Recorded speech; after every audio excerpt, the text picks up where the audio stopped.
Okay, I think we all know that Sarah Pearson's the one who left the vomit on the floor. Kudos to anyone who gets that reference. This is Sid's revenge, and in this episode of Hey Arnold, Principal Warts is walking through the cafeteria when he slips on some fake vomit lying on the ground. And he believes that Sid did it. He has no proof or evidence that Sid's responsible, other than that Sid has a track record for doing mischievous things, and out of all the kids in the cafeteria who were giggling when Warts fell, Sid was the one who was laughing the hardest.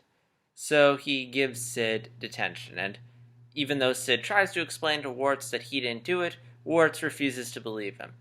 And of course, this really upsets Sid. He gets very furious at Warts, and in a spur of rage, he creates a little voodoo doll of Warts out of a bar of soap.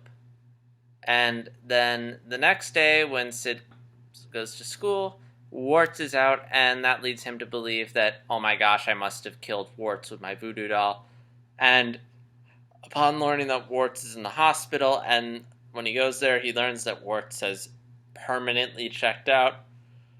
Sid believes he killed him, and then a series of coincidences, such as, the name for his office being removed, and the janitor clearing out his parking spot, saying he's not going to need any more, just leads Sid to believe that Warts is dead.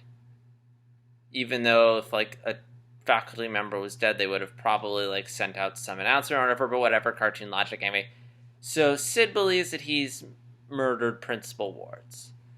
And Arnold tries to reassure Sid that you're crazy, it's just a silly little voodoo doll, you couldn't have killed Warts, but Sid refuses to believe Arnold. And Arnold tries to illustrate this by throwing the soap on the ground, and shortly afterwards, Principal Warts arrives, and it turns out he just needed to go to the hospital for a little surgery, and he's fine. And he also reveals that not only did he not kill him, but he wasn't the one who put the fake vomit there. It was a prop from the drama teacher that accidentally got left there. So all's good, but Sid still gets detention because he did create a voodoo doll, and that is wrong. So Sid, of course, is furious. He storms off, and Warts goes off in the other direction, only to ironically slip on the bar of soap. So yeah, this is one of those episodes where I'm torn on, and it's one of those that reflects an ongoing problem I have with this series, which is that you have all these episodes that are told and presented well. We get these characters with relatable dilemmas and good lessons for the viewers, but on the other end, they all kind of follow this same predictable formula that I'll get into a bit. But first, let's start off with what I really liked about this episode, which is Sid's arc, which I found very relatable. In the sense that, particularly when you're young and you're still learning to control your emotions, it's very easy to do things in the spur of a moment that you wind up regretting later. I can only imagine what it's like now with social media, send an angry text or tweet or Facebook post. So yeah, when Sid got hurt and he needed to carve the doll, I could relate. I mean, I've never done anything to that extreme, but I've been in those situations and I could completely identify with Sid's dilemma. Especially considering he hadn't done anything wrong. It's one thing when you do something wrong and then you try and justify it in your own mind, but then it's another thing when you didn't do anything wrong and you get treated as if you did. And, Sid's way of realizing the error of his ways I thought was good. I mean, even if it was a little messed up, I do like how he calmed down, realizes that maybe wishing harm to Warts was a little extreme. And, when it's all said and done, I like how we acknowledge how there were faults on both sides. Not only was it wrong of Sid to create a voodoo doll of Warts, but Warts might have been overstepping some lines by accusing a student of something without any real evidence that they've done something wrong. So back to Sid getting punished for something he didn't do. I don't feel that Sid deserved the second punishment, because punishments meant to make you reflect on your actions. And I feel that Sid had already gone through that before Warts punished him, because he'd already had the guilt of feeling that he'd killed Warts, and by the time Warts punished him, I think Sid had already probably sworn off voodoo dolls for life and felt immensely bad about what he did. So I don't think the punishment was necessary, and again, Sid didn't do anything, he just conceived to do something bad. But I guess you could argue just simply conceiving something bad just is bad enough. But now let's get on to the problem I have with this episode, which is kind of an overarching problem I have with the series, which is having seen like dozens of episodes of the show, I'm starting to notice certain formulas and patterns. And there's one the show kind of relies on a lot, which is a character will do something wrong, they'll feel satisfied with themselves initially, but then guilt and karma will kick in, either through the form of a dream sequence, Arnold giving advice, or both. And then eventually it'll build to a point where a character decides to make amends for their actions and take Arnold's advice. All's well that ends well, and the viewers walk away with a positive friendship lesson. Most of the time it works because the situations are relatable and the show is very good about creating situations that viewer can not only relate to, but situations where characters are pretty good at kind of figuring out what they need to do on their own with a little help, but most of the time they come into it on their own. As enjoyable as it is, I'm starting to get a little tired of seeing episodes where I can kind of predict everything from the get-go. Like, I know what's going to happen. I know Sid's going to see a series of coincidences. He's going to realize the error of his ways. Like, there's nothing really surprising about some of these episodes. And it's just getting to that point where I'm like, I'm not hating the show, but there is this sort of fatigue setting in.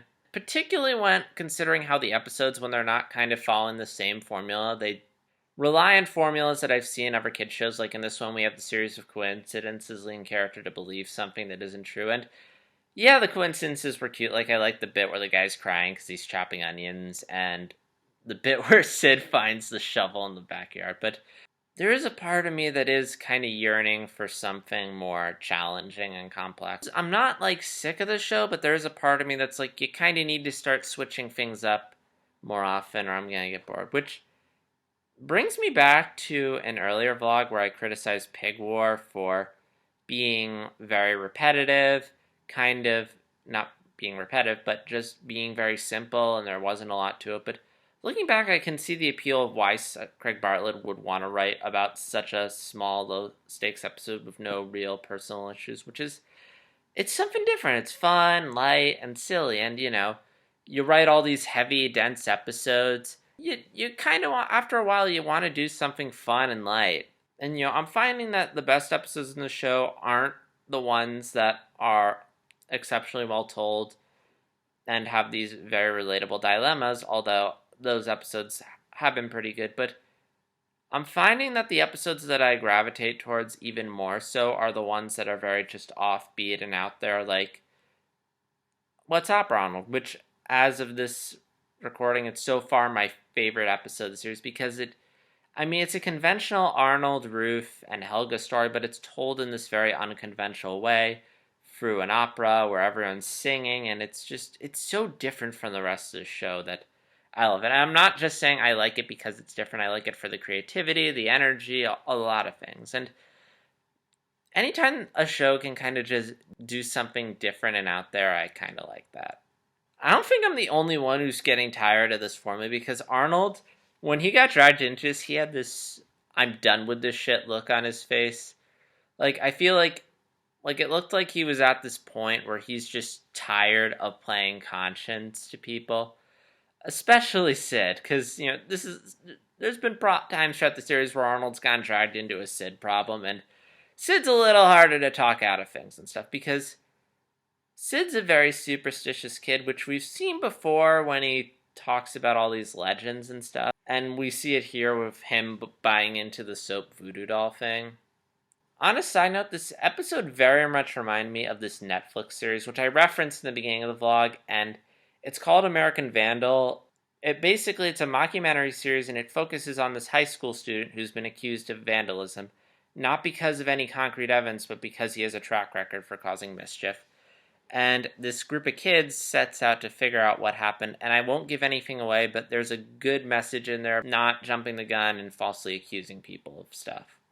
On a side note, there were two little things. One, was I the only one who thought that Curly was behind the vomit? Like, the instant I saw them, like, okay, it's gotta be Curly. That is, like, Actually, that seems a little juvenile and childish. Like, Curly doesn't do juvenile and childish. Curly's the kind of kid who will do ridiculous extremes, like framing Eugene for the fire alarm, or I'm trying to think, what else did he do? Or whole doing the hostage crisis thing in the principal's office. Like, I don't know, just that's too simple for Curly looking back. But for whatever reason, I thought it was Curly. When we were seeing the janitor clean up the parking spots, I noticed that in Mr. Simmons's parking spot, like when the janitor's like cleaning up Bort's spot, in Simmons's spot we saw like this flashy motorcycle. I actually had to freeze frame it for a second. I was like, that's surprising. I don't know. I just never really took Mr. Simmons as a motorcycle type. And I'm curious, like, if that's ever going to come into play, like, if we're ever going to see him come to work on a motorcycle, or if that's going to come into play at all, if it's just like a fun little Easter egg. I feel like it's going to come into play at some point, but we'll see. And is there anything else I want to bring up? I feel like there was something else I wanted to bring up. Nope, I feel like that's it. So yeah, I don't really have anything else to say at this point. If that thing comes back to me, I'll probably just mention it in the comments section below. But if not, this is JStar260, and I'll see you guys in the next vlog. Until then, take care.